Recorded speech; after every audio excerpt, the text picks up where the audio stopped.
Welcome to Backyard Cigars. I'm here today with Ezra Zion Lucille.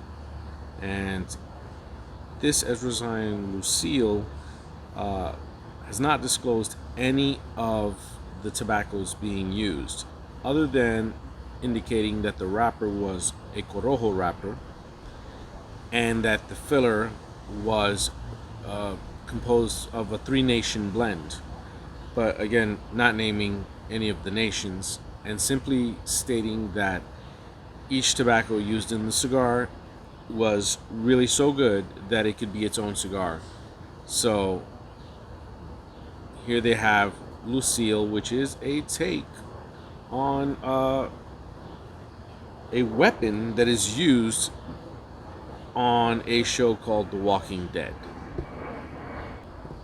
And Lucille measures in at 6.5 by 54. Very well packed. So far the construction has been pretty good. Aroma has been pretty good. The draw has been pretty good. Solid flavors. Cocoa. Little bit of leather. Little bit of mustiness to the tobacco. But a good kind of must, It's just very flavorful, very earthy, and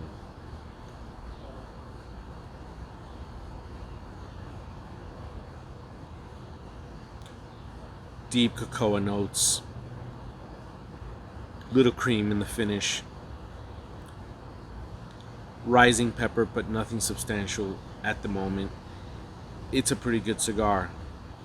How this cigar company described the contents and everything else that goes with the cigar is just how this company markets and tries to set itself aside and or put itself in a position where people are really jumping on their releases so much to the point where it's a cult classic, if you might want to say, within the boutique community.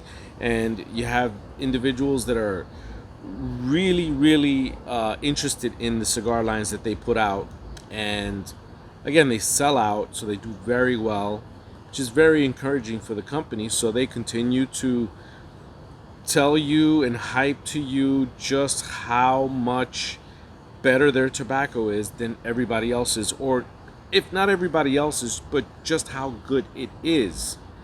And look, they're not breaking any laws by bragging on themselves and trying to seem to be offering the choices of tobaccos that one can buy, but that's hook, line, sinker, right? That's what you as a consumer, you have to, when you are looking to buy a cigar from any particular line, but let's just say from a line like this boutique line, and you say to yourself, well, I'm gonna get this release. What's gonna be good? Look, you're gonna encounter some lines and some of the blends that are not really that agreeable.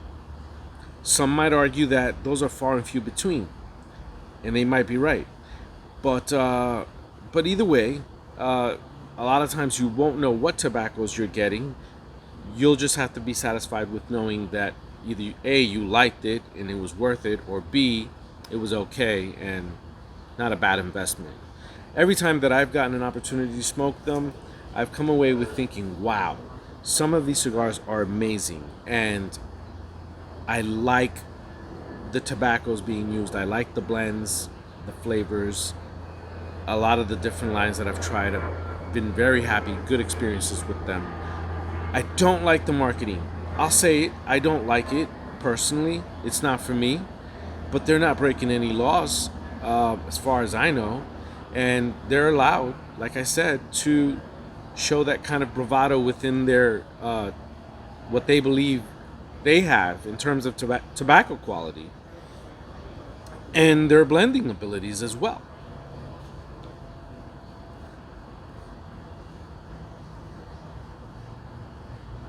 And this is a really good cigar. This is courtesy of Daniel D. 505, and it's at least a year aged.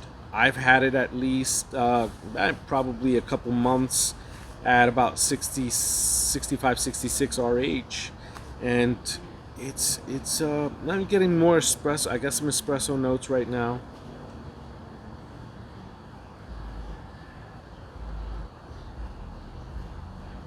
Yeah, pretty good. I'm gonna see how it transitions and how it moves along, and see if I'm gonna share. I'm gonna share some thoughts with you in a moment about this band. Okay.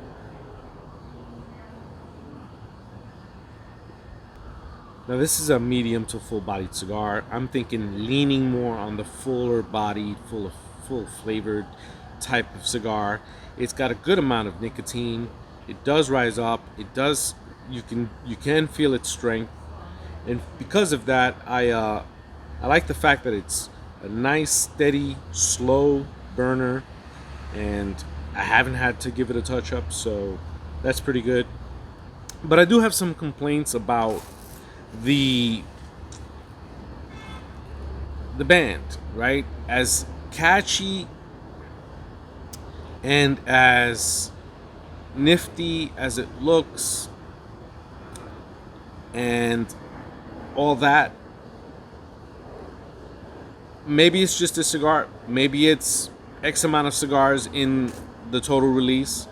But in this particular cigar, at one point, I was holding the cigar and I felt something pinch into my skin.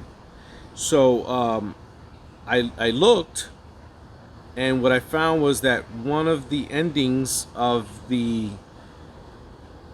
barbed wire is kind of like sticking up right there. It's kind of, I don't know if you can see that.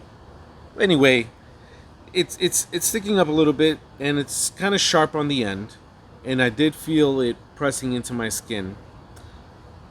I felt the jab.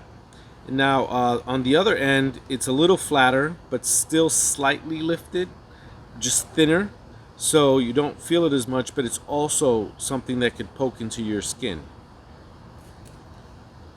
Look, I'm not trying to put any ideas out there for any shenanigans or anything like that.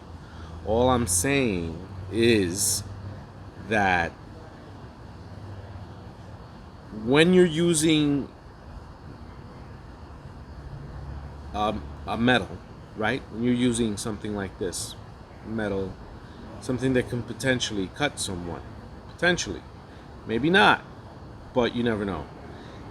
You might want to take some precautions with that. I don't know if I would have actually used metal myself. I know it looks nifty. I know it's cool. And actually, at one point when I had my finger there and I felt the little pinch, I said to myself, what if they did that on purpose, just to kind of remind you of what it's supposed to be more like? It's supposed to have the little barbed wire thingamajimmies. You know what I'm talking about. But obviously you can't do that design because that will resemble too closely to the real deal. So you stay away from that. And you do this design, which it looks cool, man. I'm not going to tell you I'm not going to keep this band after I've smoked this cigar, but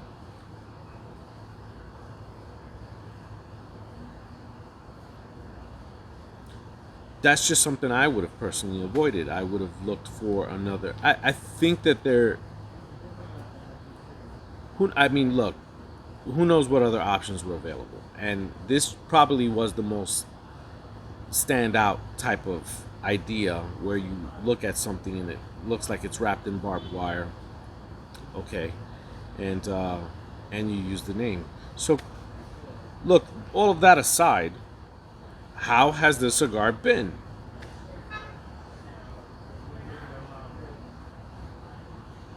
Just nice mellow cocoa creaminess and really good overall. It's like a nice deep earthy rich flavor with a little coffee in the finish, and it's really working well together. The construction of the cigar is now needing a little touch up here, which I may give. I'm going to give it a shot. And other than that, really good draw so far. Once again, I'm impressed, and I have been many times impressed with the Ezra Zion Nomad cigars. So I don't mean to criticize them. I just, I'm just speaking from the hip. And uh, look, it's got a lot of really good products, really good lines that they put out that are amazing. Some of these cigars, we wonder out loud how the hell they're doing this. What sorcery, how many souls were sold? I don't know, but it's amazing stuff in some of these cigar blends that is just rich and delicious and are hard to resist, despite the outlandish claims in the marketing. Despite all of that, I can put that aside and say, you know what? If it's gonna be a really good cigar or a very good chance of it, I'm willing to give it a chance.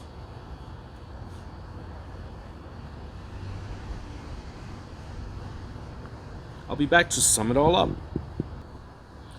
So the cigar did transition a little bit, and it got like this really deep, rich coffee-like flavor to it, and bits of espresso, leather, and it just seemed stable though. It didn't seem like any one of these flavors got out of control. Heading now, obviously, in the final third, a bit more richness in the pepper finish, and still a very deep earthiness to it. Certain moments where you get a little bit of a chocolatey sweetness, and very, very pleasing. Look, there were times when I was smoking it, and it kind of reminded me a little bit of the Camacho Triple Maduro. Kind of reminded me a little bit of that. And I rather like that cigar, so that's a good thing to compare it to, I would suppose. Um, this is using Corojo, you do, I mean, they're not telling you the Three Nation blend, but it's anyone's guess. And yeah, I would, definitely like to know these type of things. As a general rule, when I do a review, I want to be able to express to you what tobacco is being, inform you of the tobaccos that are being used. If there's a dispute to them or whatever it is the case, I like to let you know about it so that you know what's going into the cigar. When you don't get certain details, for me at least, it becomes a little bit more difficult in regards to the the overall review. I mean, look, yeah, you can still just do a basic review on the flavor profile and a little bit on the background, whatever, for the company. If it's not an older company, less history, but there are some things to it. Obviously, this is a boutique brand, and they're smaller, and they, have someone, they blend, and they have a factory somewhere carrying out their orders, and they distribute sort of a small batch release, and they just continually do this. And that's not a bad way to do business, especially if you are putting out products that the customers, the smokers, are liking. If they're liking them and they're buying them and they're selling out, then that's the road to success. And along the way, along the road, you're always going to have some little bumps and bruises. But look, this Lucille has been very rich in flavor. You get a lot of that rich pepper now in this final third, and it's almost like a soothing pepper. It's not. It's a refined pepper.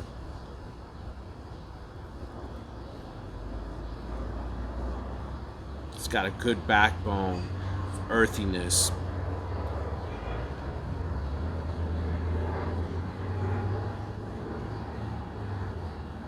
Some espresso notes.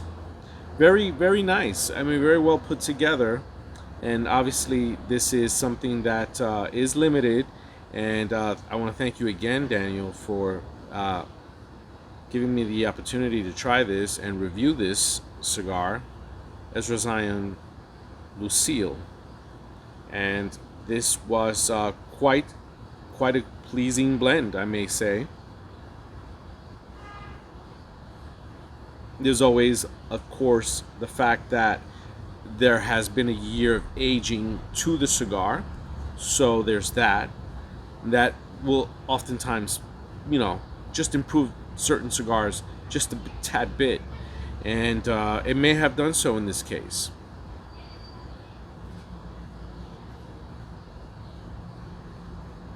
Very good finish.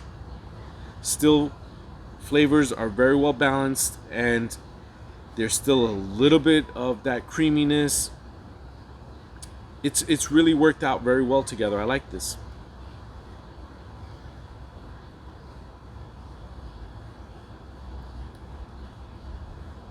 I'm thinking I'm gonna have to remove this, and I guess you can slide this, but at a certain point you really can't, and you're gonna have to like unravel the whole thing. So that's what I'm gonna have to do. Or I could try sliding that way, hoping that I don't injure the cigar wrapper. Maybe I get away with it. I'm not sure what I'm gonna do. Maybe I'll.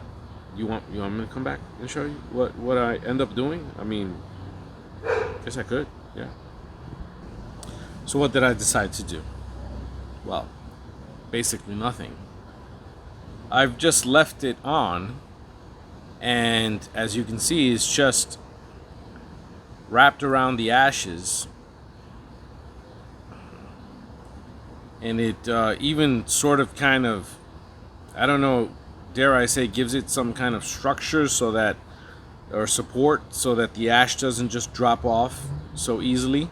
And even if it does, it would sort of break up into clumps, right? Because it would be coming through. But it's been really steady. And now heading into this nub state, where you generally get more of the bitterness, the bitter flavors and such, I'm not getting them. It's still fair. I wouldn't say creamy, but it's still fairly smooth.